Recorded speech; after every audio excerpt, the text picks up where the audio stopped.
Welcome to the Tipping Point Show. I'm Jimmy Evans. It's an honor to have joining me on the show today, Mondo Gonzalez. Mondo co-hosts the excellent program Prophecy Watchers alongside Gary Stearman, which I'm sure many of you have seen. Mondo is also the author of an intriguing new book, The Red Heifer Ritual, the last piece of the third temple puzzle. We've been hearing for the past couple of years a lot about the red heifers in Israel and their importance in rebuilding the third temple. And today we get to hear from an expert about what is going on. Mondo, thank you for joining me today. Great to be here. Well, I love your show. You and Gary Stearman do such a great job on Prophecy Watchers, and you guys have many guests on your show. Mm-hmm. This book that you've written is called The Red Heifer Ritual, the last piece of the third temple puzzle. Now, this is something that a lot of people are talking about because of the red heifers. And one of the Hamas spokesmen, I think it was 100 days after October 7th, came out with a statement talking about one of the reasons for the Al-Aqsa, raid or the October 7th was the red cows.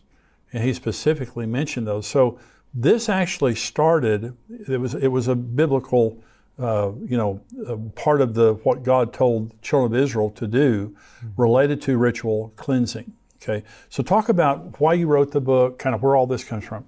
Yeah, it kind of became big news for, I guess I would say, the average Christian, because in September 15th of 2022, you have 5 cows showing up with big fanfare. I mean, the press is there in Tel Aviv, at the airport, even the Israeli government's there in some capacity. And so when that happened, I've been watching prophecy for 30 years, so I've been watching about the different red heifers and candidates, and they come and then they fade out because they become disqualified. But I thought, man, they have 5 now. And that's what led me to the idea of, you know what, I need to write a book about this, because to help the average Christian understand the background, not just in the Bible, because it is in the Bible, but also the prophetic trend, what's been going on, the history. And so I was able actually to come down here to Fort Worth and meet with one of the guys who was the ground zero. He was there, he saw the calves being born. So I was able to spend some time, interview him, and get the background for those 5 calves. But also, it's as you mentioned, it's very complicated, because you have rabbis that are quoting the Talmud and the Mishnah and these other Jewish writings. And so I thought, you know what, my undergrad's in Jewish studies.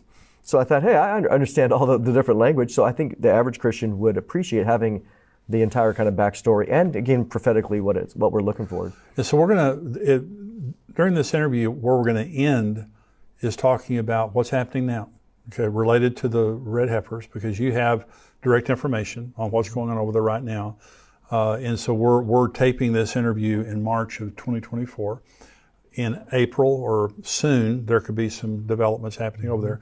But let's go back to just the Bible, Numbers. I think Numbers 19 talks about the red heifer ritual. So what's the red heifer and why is it important? Yeah, right. We don't think as Christians, we think in terms of, even as a pastor, if you believe in Jesus, your sins can be forgiven. So we think in terms of forgiveness of sins, not in terms of ritual purity, because we don't have a temple. We're not going, and we don't need that idea. But for the Jewish person, going back to Moses, God says, there is forgiveness, but also if you come to the temple to do your offering, you can become ritually unclean. You can, be with somebody who's dead or other things. And so what God did in His grace, He instead of having a sacrifice to become ritually clean, He gave the red heifer, which in Numbers 19, I want you to slaughter this cow, take the blood, and then I want you to burn the entire cow outside of the camp and mix the ashes with water, which then can produce, there's a lot of volume, so to speak. Right. And then you go to the priest or whatever, and he can sprinkle you, and you become ritually pure through a ceremony, which allows you then to approach the temple, to give your offering. Very inexpensive way for the people. God was gracious. So that was one of the original things that God wanted. He wanted people to see Him, and so to come to the temple and to meet Him there. And He gave this inexpensive way to become ritually pure and approach the temple. And so that is the red heifer is symbolic of Jesus. Mm-hmm. Okay, to talk about that. Talk about the symbol. Oh yeah, clearly what we see is in the book of Hebrews, which is the greatest book that's written to Jewish people, right? And their understanding. In the book of Hebrews, twice he makes mention there about the red heifer ashes being used to purify the externals.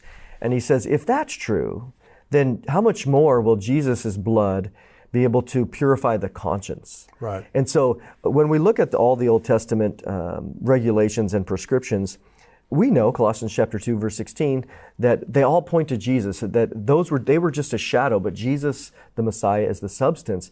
And so the writer of the Hebrews is pointing to us and saying, even the red heifer, which is interesting, it's one of these very rare, one offering in all the 613 commandments, but pointing to Jesus. So one of the things that interested me, I was thinking about it one time about when the red heifers were being flown over to Israel. And I kept thinking, what's significant about it? But the other thing is they slaughtered it. This was not a polite sacrifice where they carved it up and separated everything. They took it outside the camp and they slaughtered it out there. So there's a push right now to rebuild the third temple. So what's the big deal about that? Why is that important? Well, what we know as prophecy teachers is that, Daniel, Jesus in Matthew 24, John in Revelation 11, and Paul in 2 Thessalonians 2 all describe that at least at the midpoint of the tribulation period, there's going to be a temple in existence. There's going to be sacrifices being offered, which again will be taken away. So we have 4 different witnesses that say this snapshot, there'll be a temple. And so we know that. But then what's interesting is prophecy teachers for decades, even before really the temple movement, even before Israel really was a nation, you had those that took the scripture literally that said, well, the Jews are going to be back and there's going to be a temple there. And you could see the commentaries, which was kind of fun to see. But because we know that, now people watch and say, well, what's the third temple movement? And then you see, of course, what 1948 with Israel, 1967 with Jerusalem. Immediately, the Temple Mount Faithful was a group that was organized by Gershon Solomon right at 67. Right. So he started it, it's been around, and it was like, we have the Temple Mount. Let's rebuild the temple. And of course, we know, even at Passover and other festivals throughout the last 2,000 years, what do they say? Next year in Jerusalem. Right. Next year in Jerusalem. Right. So this has been on the radar in the Jewish mind since 70 AD, but now to see that movement come to play is very powerful. And then the prerequisite, that's why I said the red heifer ritual is the final piece because of the third temple puzzle. They have everything else done. You can go to the Temple Institute, you can see all the things that they've done there.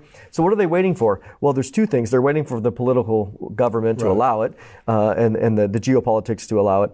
But the second thing is they've been waiting for the red heifer because they've been trying this for at least 35 years, looking for it, because they need the ashes to purify the people and to purify the area. Now, I'll say this. The temple could be built, but if the geopolitics were there, it could be built now. They just couldn't use it until the red heifer is done, which allows it to be purified. So in the Temple Institute, and we've both been there, we went on a tour of it, I believe it was November of 2022. And when you walk in and you begin the tour, they say these are not replicas. Mm-hmm. These are kosher, and all of these will be used in the third temple. They have all the garments, all of the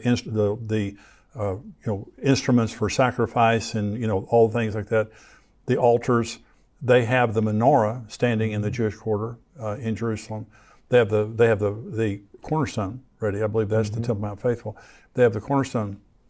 At the end of the tour, because a lot of people talk about the Ark of the Covenant, at the end of the tour, they have an exact replica of the Ark of the Covenant, and it's the only replica in there. And they say matter-of-factly, they also say this on their website, they say this is a replica of the Ark of the Covenant. We know where the real one is, and when the time comes, we'll go get it. Because a lot of people say, well, the Ark of the Covenant's gone. Not according to them. Yep. And they have eyewitnesses. Have you heard that? Yeah, oh yeah. So this is significant. So for a prophecy-minded Christian, why does this make a difference? The red heifers on stuff. I think that 2 things. If you compare like you just mentioned, all of the things that they've done in the Temple Institute, and you go, wow. The Bible says this. It says at the middle of the tribulation, it'll be there. Well, they have all the preparations done. And then the last thing that's been hanging out there for a long time has been the red heifer. And now we can talk about how many are qualified in that. But now you at least started with 5 candidates. And I think the average person would have to say, we're getting close. We're getting close. It's one thing to see, I've been going to Jerusalem for 20 years. And it's one thing to see the Temple Institute and that. And that's good. But when the last piece, is there, and there's five, there at least originally was five candidates, I think that the average Christians just go, I need, again, Jesus is coming soon. We know that all these signs point to it. And of course, it requires us to be ready, and also to be, occupying until He comes. So to me, it's an impetus to stay busy in the kingdom work, to seek the Lord, to be ready at all times, and to be excited of. We know that Jesus is returning not only at the rapture, but also to fix the world. That's right. So, are there things happening right now in Jerusalem? They have the 5 red heifers now. It's my understanding that one of them has been found not kosher. Is that correct? Yeah. I just got the update a couple weeks ago from Byron Stenson, who works at he's the organizer of Boneh Israel. Right. So he said there's a lot of misinformation out there. Even at the Temple Institute Facebook page, you see, I don't know who's moderating it, but he said very clearly, and he's in the know. I mean, he's the one that brought him over. So he said one is 100% disqualified. He said there's 4 left that are fully qualified. He said, but one of them is just not as red as the other 3. So I imagine if they were to pick one, they wouldn't pick that one. They would pick one of the other 3. So right now, that's the latest information on the qualifications of the red heifers. So 3 are kosher. Mm-hmm. Okay. And is there a plan to go? When can they? Because I think they have to be like 2 years and 1 day old or something like that. They have to be, this is another thing too, that there's a lot of misinformation out there.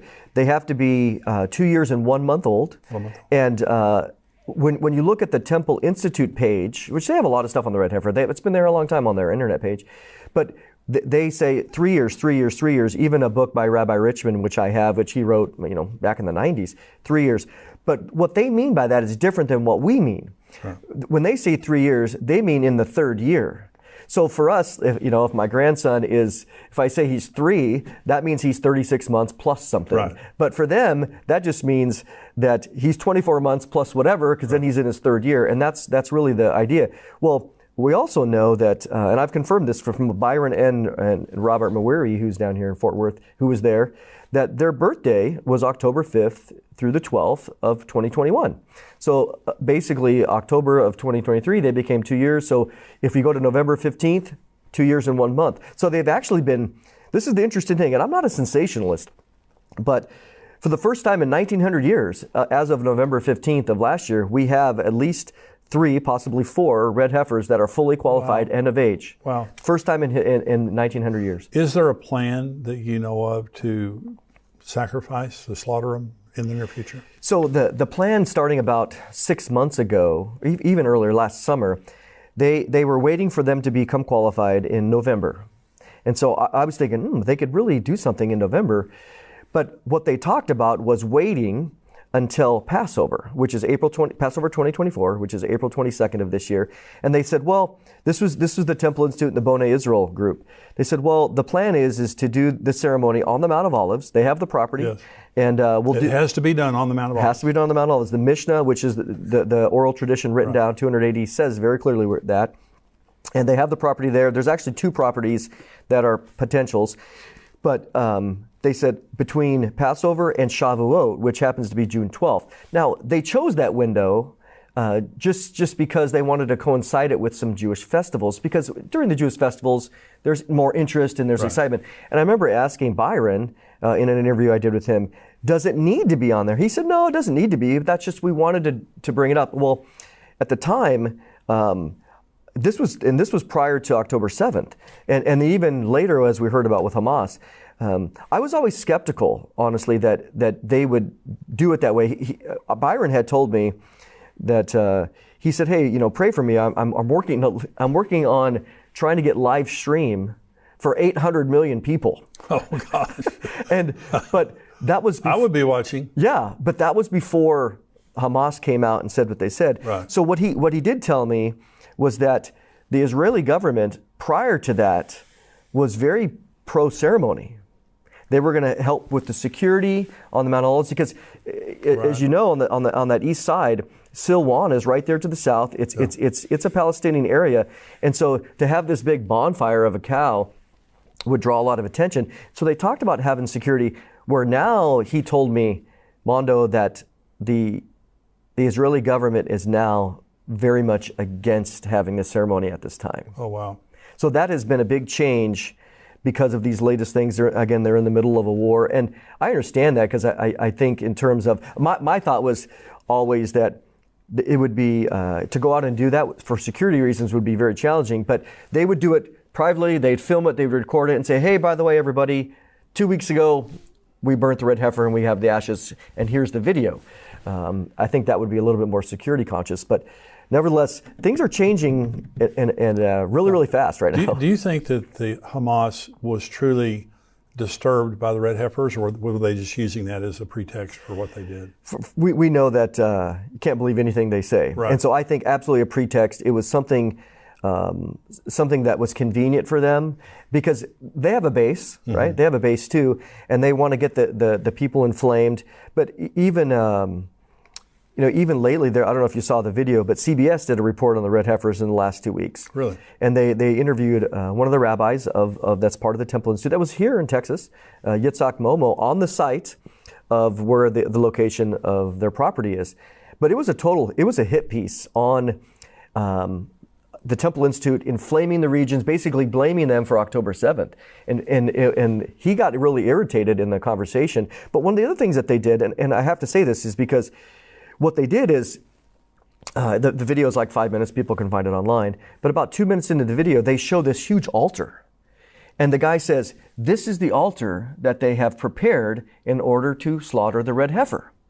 And this thing is gigantic. And I'm looking at it and I'm like, there's no way that altar would fit on that property. So I did a little research, talked to some people in Israel, come to find out that altar was built 20 years ago, south of the Dead Sea, not on the property.